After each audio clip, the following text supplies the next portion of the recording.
You've probably driven past a place like this. Quiet street, mature trees arching overhead. Maybe a park with a little sign, a bench, a drinking fountain.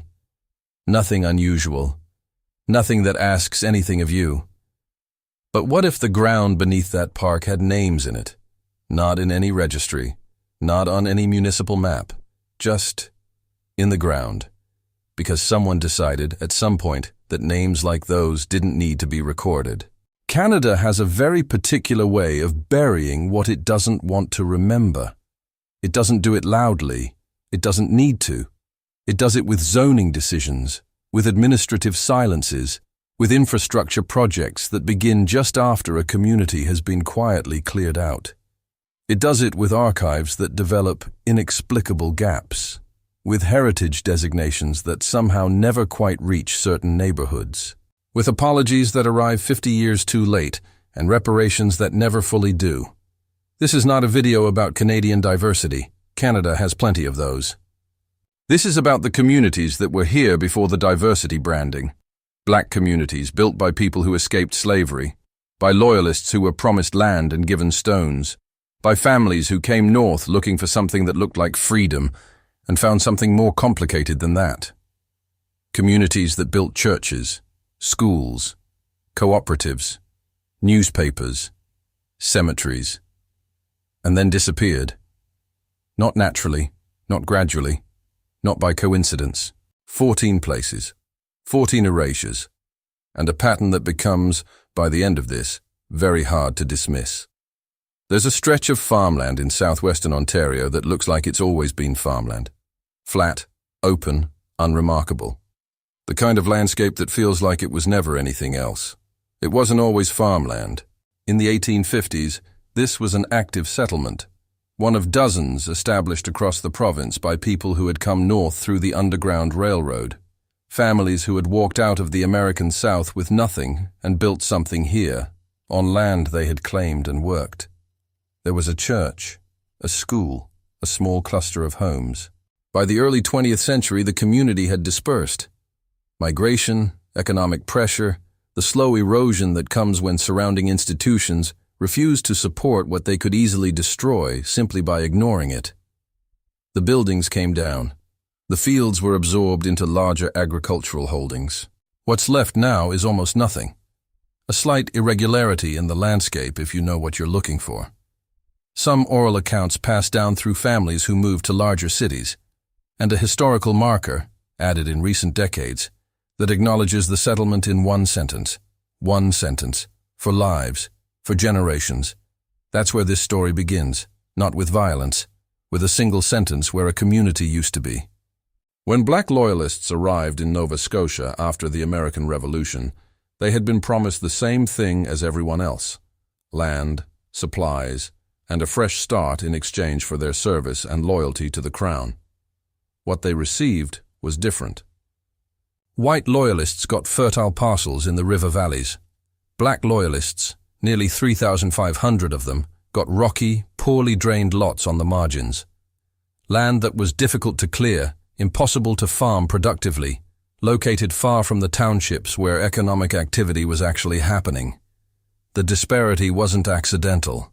It was surveyed, allocated, and documented. The difference in soil quality between what one group received and what the other received is right there in the historical record, if you know to look. Some families stayed anyway and built what they could. Others, more than a third, left within a decade. Boarding ships to Sierra Leone in 1792 in one of the largest black emigrations in North American history. They had survived slavery, survived the war, survived the crossing. And they still left, because what they'd been given in Nova Scotia was never meant to sustain them. The communities that remained on those marginal lots struggled across generations. When the land couldn't produce enough, people moved to the towns. When they moved to the towns, the communities dissolved. When the communities dissolved, the history became difficult to trace. That's the thing about giving people land designed to fail. You don't have to destroy them. You just have to wait. In 1858, the colonial government of British Columbia did something unusual.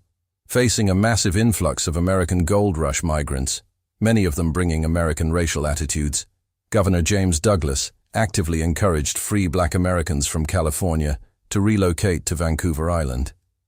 About 800 came. They settled on Salt Spring Island and in Victoria. They were literate, skilled, and politically active. Some had money. They started farms, businesses, churches. For a brief moment, it looked like something genuine was being built. Then the colonial calculus shifted. California migrants kept coming. British Columbia joined Confederation. The political usefulness of having a black community as a buffer against American expansion was gone. The warm welcome cooled, slowly but unmistakably. Discrimination in public spaces became common. Legal protections that had existed under Douglas's governance weakened. Land ownership disputes began to favor white settlers. Over the following decades, most of the black settlers left, back to the United States or further afield. What remained of the community fragmented. Salt Spring Island today has a small but documented black history, and there are descendants who have fought to keep it visible. But what this story really is, underneath the facts, is a story about being useful to a government for exactly as long as you serve its purposes, and what happens when those purposes change. This one is harder to pin down, which is, in a way, the point. In rural Quebec, there were black communities, small, isolated, established by freed people and by those who had escaped bondage in the United States and made their way north through various routes across the border. Their existence was recorded, when it was recorded at all, primarily in parish registers, baptisms, marriages, burials. For at least one such community, those parish records no longer exist in any diocesan archive. They were not destroyed in a fire. They were not lost in a flood. They simply are not there. When researchers have asked about them, the answers have been unclear. What remains is oral history. And oral history, as anyone who has tried to use it to make an official claim knows, is exactly what institutions can most easily dismiss. You can't submit a memory as evidence of a land title. You can't use a grandmother's account to have a cemetery designated as heritage. You can't rebuild an archive from stories alone. The absence of those records functions as its own kind of statement. Someone's life happened. Someone was born, married, buried, and now the official version of that province's history has a clean gap where those lives should be. Gaps don't form on their own. Canada has never had formal segregation laws. That's true, and it matters. But the absence of formal segregation doesn't mean the absence of segregation. In the early 1900s, black families from Oklahoma and the American South began moving to the Canadian prairies, drawn by the same land promotion campaigns that were attracting white settlers. They were, by any official measure, eligible to immigrate. Canada's prairie settlement policy was explicitly marketed as open to anyone willing to farm. What happened when they arrived was something else. Canadian immigration officials developed a practice of informal exclusion, medical inspections that found reasons to turn black applicants away, while passing white applicants in identical health, bureaucratic delays applied selectively, a quiet directive, never formally written into law, that black settlers were unsuitable for the Canadian climate. Some communities were established anyway, in Manitoba and Alberta and Saskatchewan. Families who got through, or who had arrived before the informal exclusion hardened, built homes and farms. And in at least one Manitoba community, they built something that lasted decades, until the economics of small prairie towns caught up with them, accelerated as they often were by the absence of the government support that neighboring white communities regularly received. The Canada that excluded them was never required to admit it had done so. No law, no record. Just a pattern, repeated often enough to be unmistakable. Urban renewal is one of those phrases that sounds like it means something good. Renewal, progress, investment. In 1950s Toronto, there was a black neighborhood. Not large, but established. Families who had been there for generations, some of them since the 19th century. Churches, community organizations, small businesses. A density of social life that the residents didn't think of as unusual, because it was simply where they lived. The city decided the area needed to be redeveloped. Public housing would be built. The neighborhood would be cleared. The residents were displaced. Some received compensation. Most did not receive relocation support that was proportional to what they lost. The public housing that was built on the site did not, in proportion, house the people who had been removed to build it. The community, as a web of relationships, institutions, shared memory, was gone. What replaced it was modern and clean and officially improved. The people it had displaced scattered across the city. Their neighborhood was not memorialized. The churches that had served them relocated or closed. The social infrastructure took decades to partially rebuild in different neighborhoods under different circumstances. Toronto today presents itself as one of the most multicultural cities on earth. That's probably true.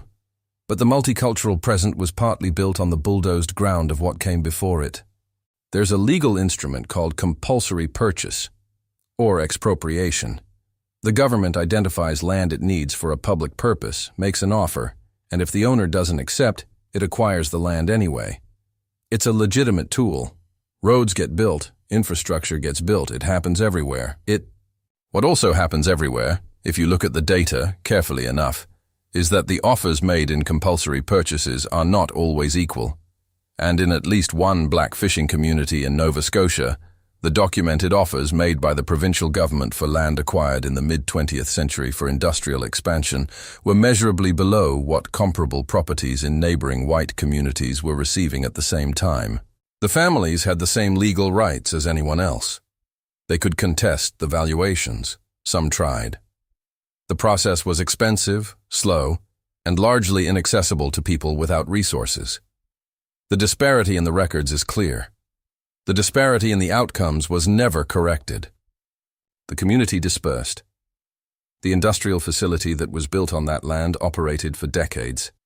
It is not remembered in the facility's history. The land doesn't carry the name of anyone who farmed it, fished from it, or was born on it. That's also how erasure works, not with violence, with paperwork, with valuations, with a process that looks neutral from a distance and isn't.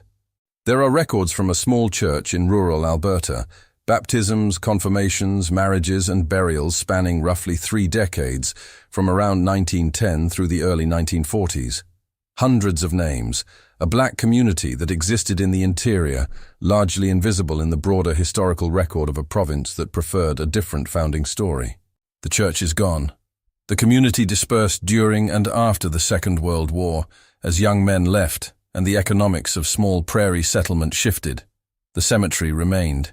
It was the last physical marker, the only ground that still held the community's presence.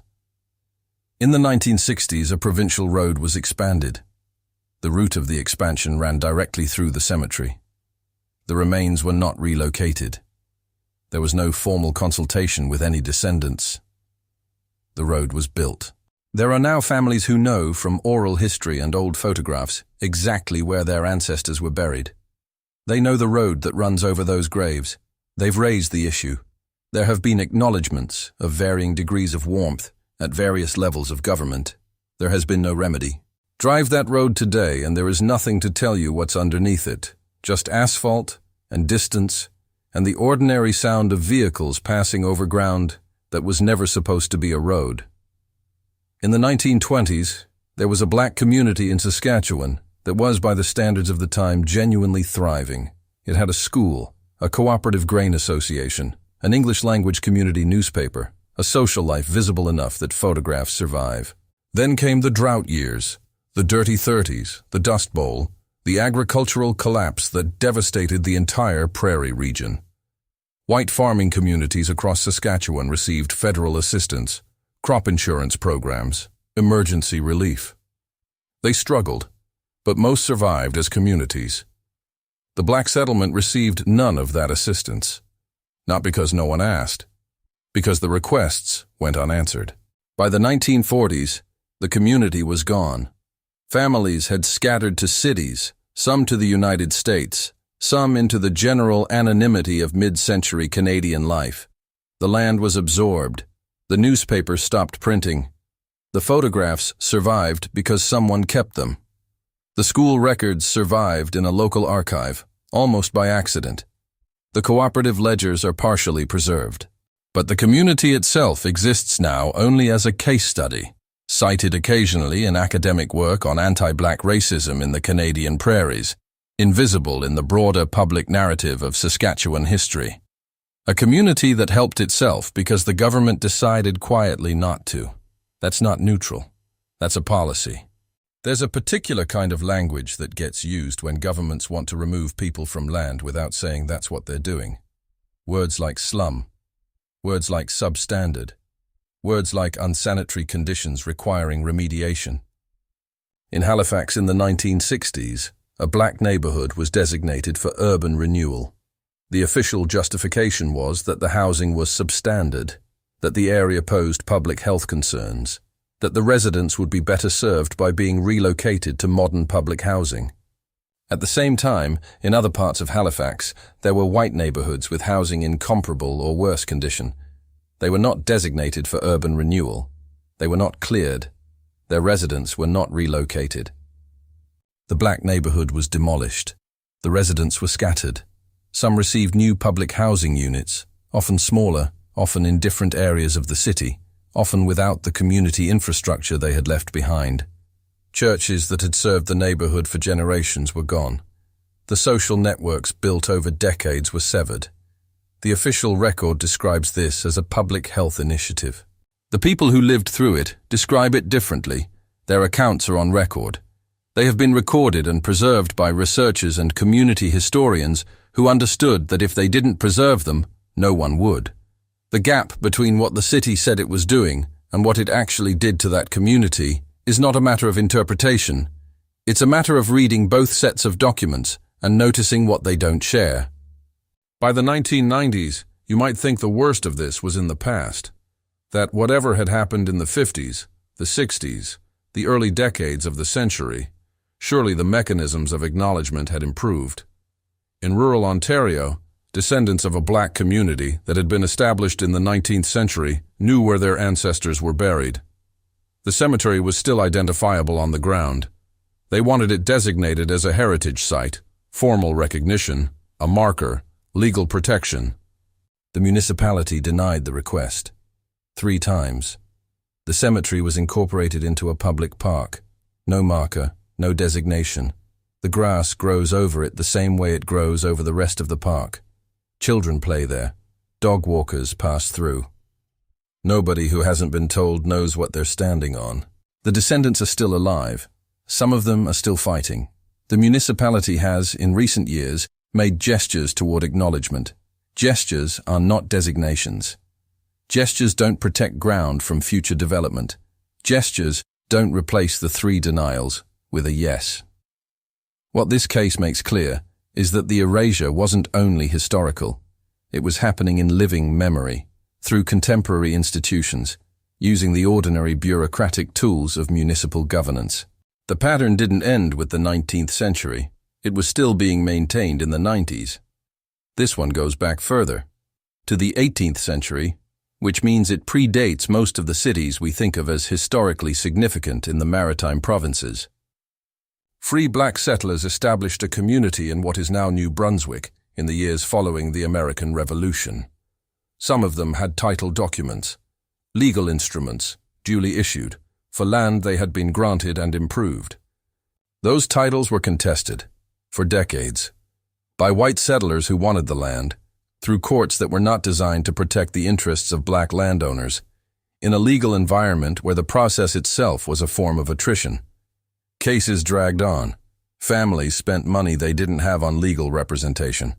Some held on for a generation, 2 generations. Eventually, most of them simply weren't in the records anymore, not because they lost a decisive legal battle, because the system was expensive enough, slow enough, and hostile enough that families eventually had to make pragmatic decisions about survival. The land went. The community dispersed. The documents of the original grants exist in archives, quiet evidence of something that was supposed to be permanent. What strikes you, looking at this case, is how it required no single act of violence. Just a legal system that worked slightly slower for some people than for others. That's all it took. Applied consistently over decades, that's enough. At some point in this video, the word Africville was coming. If you already know it, you know why it's here.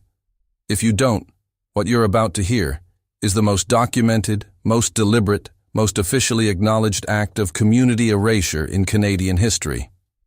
Africville was a black community on the shores of the Bedford Basin in Halifax. It had existed since the early 1800s.